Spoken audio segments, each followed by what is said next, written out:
Once again, welcome to our discussion on dynamic panel data models. And if you recall, in our previous session, we were discussing about the empirical estimation strategies for the dynamic panel contexts.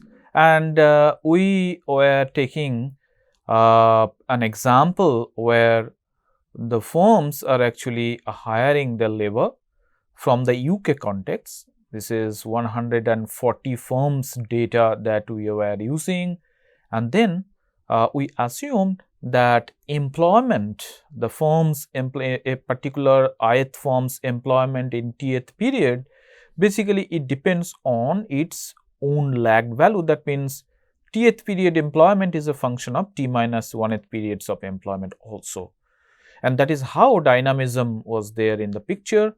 Why this was so? Because we assumed that hiring and firing is actually costly activity. If we want to hire new laborers, then the firm have the firms, they have to advertise, they have to conduct interview. These are additional costs over and above the extra salary or wage that the firms are going to pay. That is why firms more or less they determine a particular period's employment based on what is the employment they already have from the previous period, right? That is how dynamism was introduced in the system, and we also assume that this particular employment is a function of not only its previous value but also what is the prevailing wage W, what was the capital that the firm is having, then what is the aggregate industrial output. Why you have taken industrial output? Because industrial output is basically acts as a proxy for the demand for industrial sector's product. So, that is how we formulated our model, a dynamic panel data model for estimating determinants of firm's employment. And then there are also two factors in the model. One is the idiosyncratic error and the other one is the unobserved firm specific factor. And if we ignore the unobserved firm specific time constant factor and simply estimate the model using OLS, ignoring the dynamism that is present in the model, then we discussed that there would be a dynamic panel bias. If we estimate the model using OLS, then we will get overestimated coefficients, and if we estimate the models using fixed effect transformation, then it will lead to downward bias of the estimates. And then we prove that then the true estimates must lie between the upper and lower limit, that means the OLS and the fixed effect transformation. That is what we discuss. So, before we start our today's discussion, that means the new approaches that will overcome these issues of overestimation and underestimation if we follow OLS and FE, we will quickly use the same data, try the model once again using OLS and FE, and we will note down the estimates derived from these two particular models. So, we are again using this Arellano-Bourne's original data set, and if you have this data version, this data licensed version, if you use AB data, then as I said, you will get the data imported in the software and we can easily regress the model. Now, to estimate the OLS model in this system, what we have to do? We have to use regress, and then our dependent variable is in, then in L1, that means lag of employment 1, in L2, sorry, we have to give one space, in L2 we can actually use the variables from here, and then we have W. W is basically the wage rate. Then we have WL1. Then we have capital. Then capital lag of 1, KL1. Then we have KL2 also. This is KL2. Second period lag also we are taking. Then we are taking YS, that means industrial output, and then lag of first and second lags of industrial outputs. And then we will take year dummies. Yeah, this is year dummy. So, this is basically estimating OLS even when there is dynamism in the system.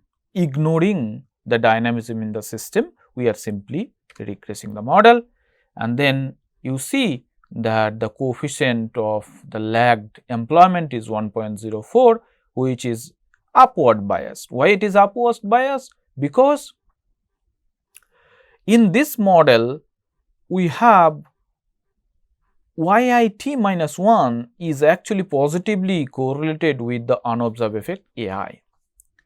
Okay, we discussed in our previous class, if a shock is happen, a particular employment shock is given, let us say negative employment shock is given for a firm in a particular year, then in the next period employment as well as this unobserved effect, both of them will go down, and this same trend in the variable will lead to a positive correlation between YIT minus 1 and AI, the unobserved effect, and that is why that positive correlation will lead to overestimation if we apply OLS.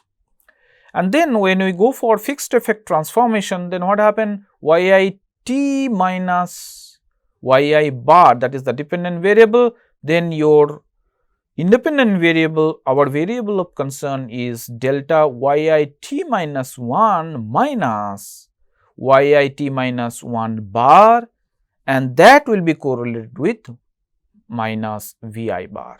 So, YIT minus 1, we are talking about YIT minus 1 and VI bar, and the negative sign of VI bar leads to the negative correlation, and as a result of which the fixed effect estimation of this dynamic model will lead to underestimation.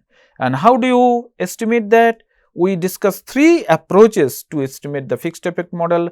First one was LSDV, just to take the AI component out from the error term, and we said that we will simply use the individual specific time constant error, time constant factor, and we will use a firm specific dummy in place of AI. So, that will bring the AI component out of the error term, and because the AI was earlier creating problem, right. So, there are 3 ways. This is the first approach, and then we have also discussed about removing the influence of AI from each of these variables and then running the final regression on the residuals. So, that is one approach, and second is one we can straight away use actually the fixed effect transformation, right, fixed effect transformation. And how do you use fixed effect transformation? It is basically XT-reg in place of regress. What I will do, XT-reg, and then same variable we are going to use n, and then NL1, that we are using NL2 second lag, and then W, then W lag 1, then capital of lag 1, capital of lag 2, and then WS1, sorry, YS before that we have to take, sorry, ys and then ys L1 and then we have yr star and then we will put fe. And if we do so, then we see the coefficient is 0.73. So, these two values we have to actually note it down. If we apply OLS in this dynamic model, we are getting 1.04, which is upward biased. If we apply OLS, then we are getting downward bias of the estimate, which is 0.73. So, true estimates then must lie between 1.03, 1.04. So, I will note it down these two values. So, 1. OLS is giving 1.04 and fixed effect transformation is giving 0.73. So, these two values we have to keep in mind. So, then my true value beta hat in case of GMM must be lower than, so lower than 1.04 but greater than 0.73. Okay. So, it should be between these two values. All right. Okay. So, now what we will do, we will now go back and when fixed effect transformation and OLS is not applicable, then what is the solution? Our solution is then to go for the Anderson and Hesios approach, the first model of dynamic panel data, right. If you recall, the first model what we discussed was Anderson and Hesio, where he said that second leg of the dependent variable, that means yit minus 2 should be used as an instrument after first differencing the model. So, for your better understanding, I will write the model once again. Yit equals to rho yi t minus 1 plus beta 1, let us say xi t plus ai plus vit, and when we take the first reference to remove the unobserved effect, this will become yit minus yi t minus 1 equals to rho yi t minus 1 minus yi t minus 2 plus beta 1 xi t minus xi t minus 1 plus vi t minus vi t minus 1. So, this is the first difference FD. This model is FD, and Anderson and Hesio, he suggested that either you use yi t minus 2 or delta yi t minus 2 as instrument. Okay. So, lag of the level or lag of the difference, okay, that we have to use as a instrument for this particular variable. Okay. So, first we will use yit minus 2, that as an instrument in Anderson and Hesio's approach. So, what happens then? The instrument matrix, that means if you recall what we said, that instrument matrix, once again first observation would be lost, then yi1 and yi t minus 2, this is the instrument matrix, and first information is available when t equals to 3, right. So, this is the structure of the instrument matrix in Anderson and Hesiod's approach. So, then what we will do to estimate Anderson and Hesiod's model here, what we will do? We will put a simple ivreg command, just like we have discussed the instrumental variable estimation previously. Simply ivreg command, then our dependent variable is d dot n. What is d? D dot n is d for difference. So, that means yit minus yit minus 1. So, if you go back and check, d dot means this particular variable. Okay. This is my dependent variable, that is how I am specifying. And now, after this, what we have to do? We have to say that d dot NL1, that means what is NL1? NL1 is yit minus 1, and if you take difference of that, that means yit minus 1 minus yit minus 2. Okay. So, d dot NL1 actually equals to NL2, that is NL2 is the instrument.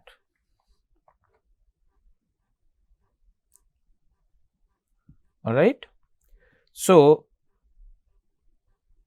yit minus 1, NL1 is yit minus 1, and we are taking the difference, that means yit minus 1 minus yit minus 2. This is my dependent variable. If you go back, dNL1 is this, dNL1 is this, NL1 is this. So, NL1, that means yit minus 1, and then when you take difference, d means the difference of that, right.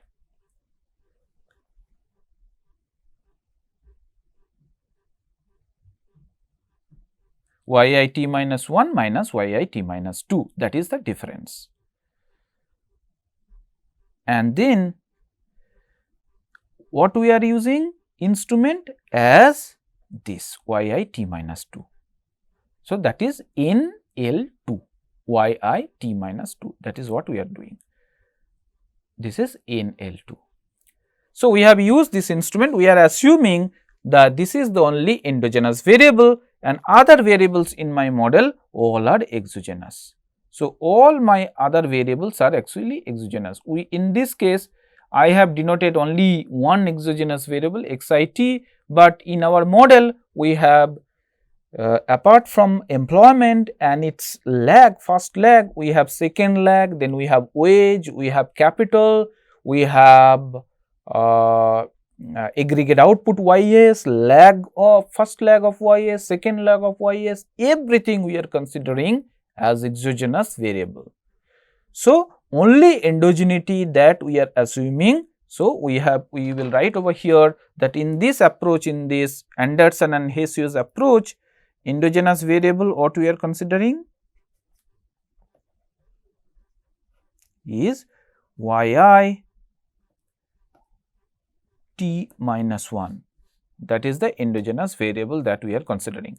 That is why we are using instrument for this, but we are not using any specific instrument for that. But as you know that exogenous variable or predetermined variables, they themselves act as instrument, right. So, then what we will do, this is our instrument, and then we will be using after that d dot all my variable. So, NL2, I have NL2, then I have W,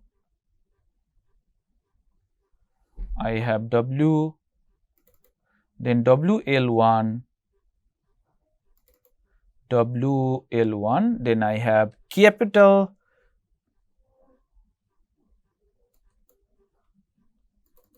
then capital of lag 1, then lag 2, and then we have ys, then ys of lag 1, ys of lag 2. So, these are the variables we have considered, and then we have year 79, then 80, 81, 81, 82 and 83, this many years we are taking. Now, you see when you are including y year, we are including from 1979 even though the data starts from 1976. Why this is so? Because when you take the first difference in your Z matrix, if you go back, your observations is available only from t equals to 3. So, 76, 78 they are gone. So, my instrument, my observation in the instrument matrix observations will appear only from t equals to 3. That is the reason we are considering the year from 1979, which is the third year of this sample period. 76, 77 and 77 and 78 they are gone, and we are taking the year from the third. Okay.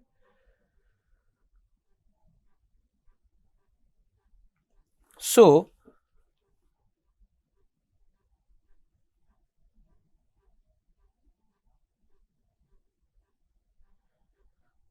after this what we will do, we will put this, and this is my estimates. Okay. So, now our variable of interest is NL1, that means 2.30, right. This is 2.30, that is what we were interested in. Now, this 2.30, is it, the question is then, is this coefficient lies within the theoretically defined bound or not, right. We will go back and see what is our limit. This is the upper limit. Our upper limit is 1.04, but the variable what we are getting is 2.30. So, that means what we can say, that this 2.30, the AH estimate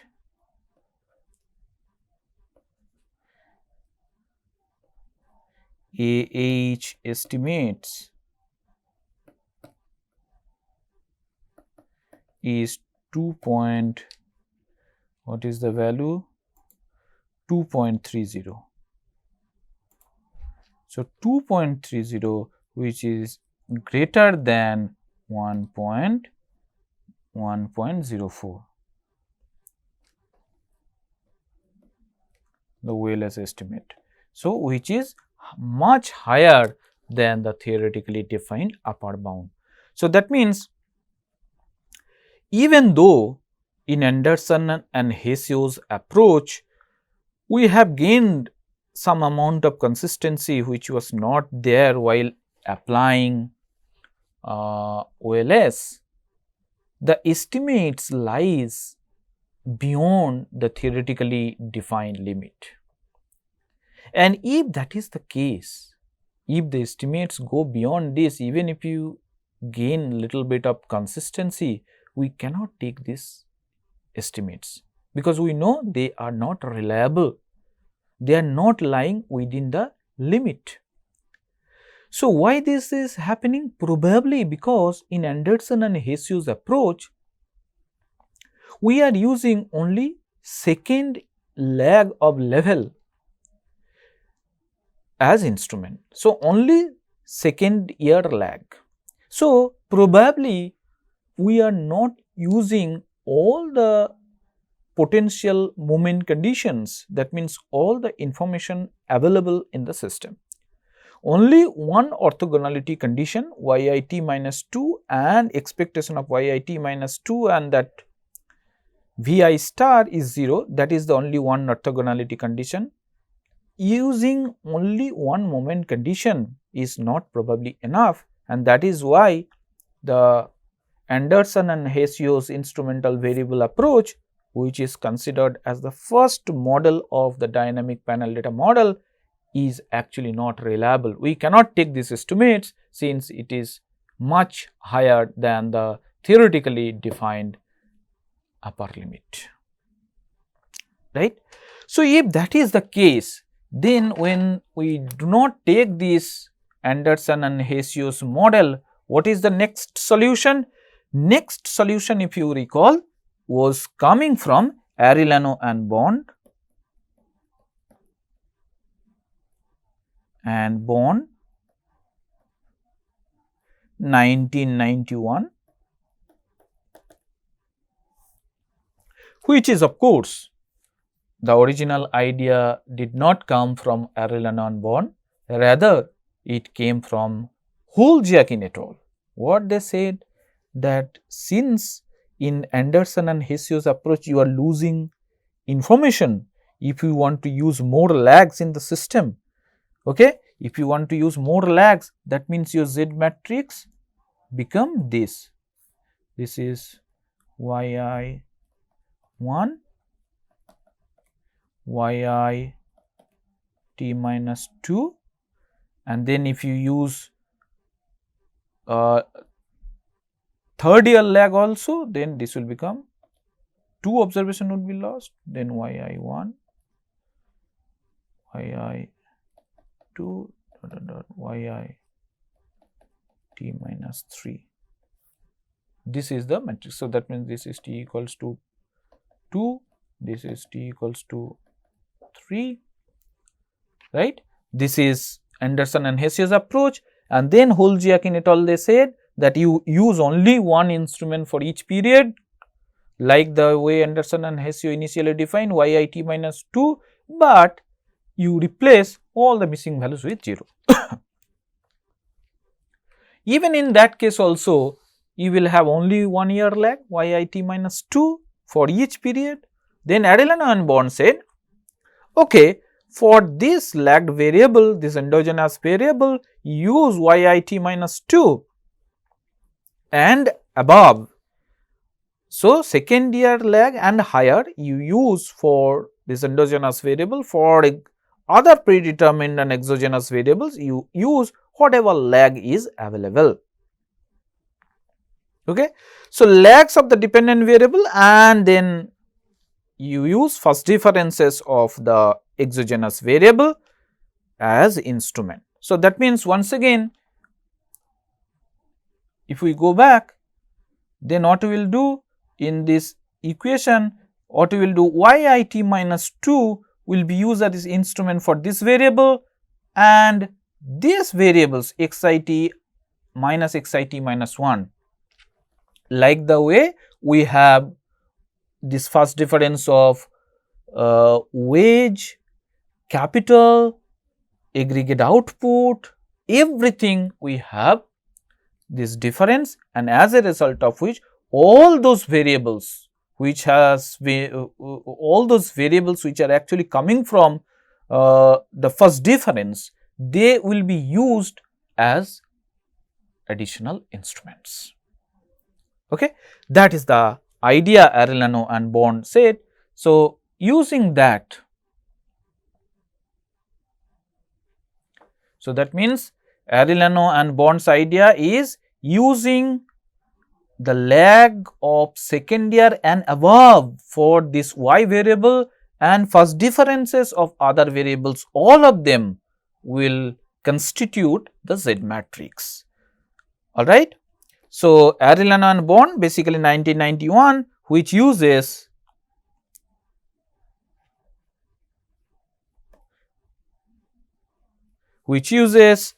lags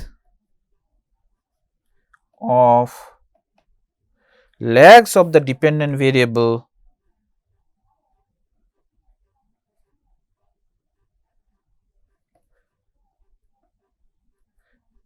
that means lags of the dependent variables means yit, that is the dependent variable, and first differences of the exogenous variable.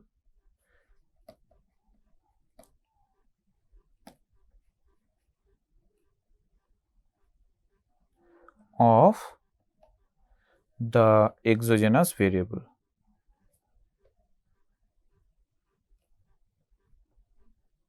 First differences of the exogenous variable are used as instrument.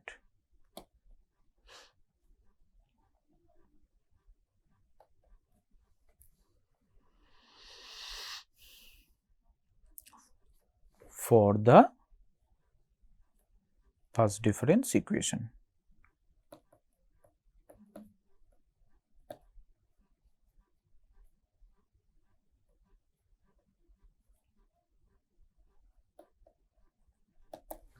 Okay. So, once again I go back, this is my first difference equation.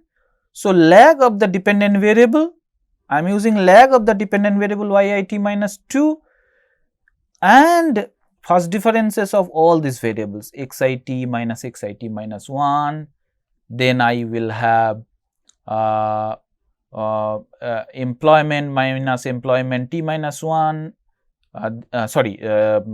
NL d of NL 1, and then I have first differences of capital, first differences of lag of capital, first differences of aggregate output. All those things will also appear as instrument for this first difference equation. What is the idea? Exogenous variable, they themselves are their instruments. So, we do not have to put any specific instruments for exogenous variable, that is the idea. So, based on this, we will now estimate this Arellano-Bonds model, and the command for this Arellano-Bonds model is xt_abond. This is the command, you have to write it down, xt_abond. So, xt means panel and abond is coming from Arellano and bond. So, we will once again go back to our equation and then we will see the command is xt_abond, then simply my dependent variable, I do not have to specifically put anything, then L, that means lag,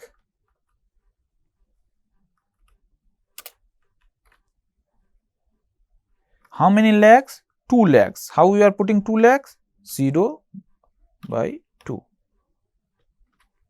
Okay. Dot W, then we can put all the other variables that we have taken, W, and then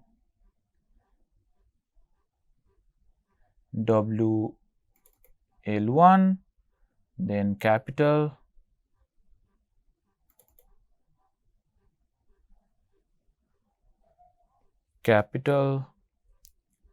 then capital,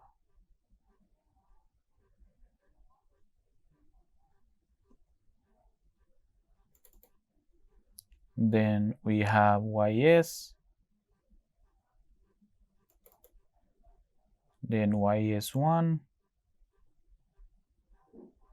For simplicity's sake, let me take only W and WL1, sorry, W and K I am taking, W and K for simplicity's sake. Okay.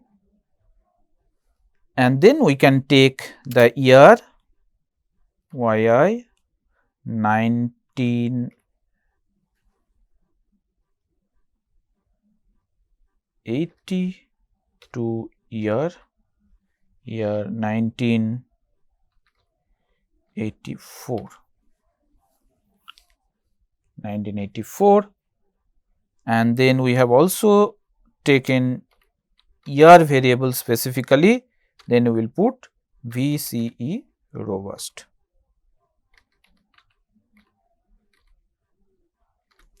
So, let us first try to understand what we are writing in the command box. XTAbond is the command to estimate Arellano-Bonds model. N is my dependent variable YIT. Then I am taking,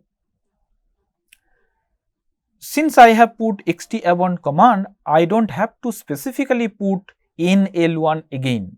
XTAbond command itself will take care the fact that I am trying to estimate a dynamic panel data model. Only thing that we have to specify is how many lags you are taking for the exogenous variable, and we are considering exogenous variables as only W and K for simplicity. You can include other variables also. Okay. And then we are taking the year 1980 to 1984, we are taking additionally year as a variable, then we are taking the robust standard error of the estimate, that is given by VCE robust.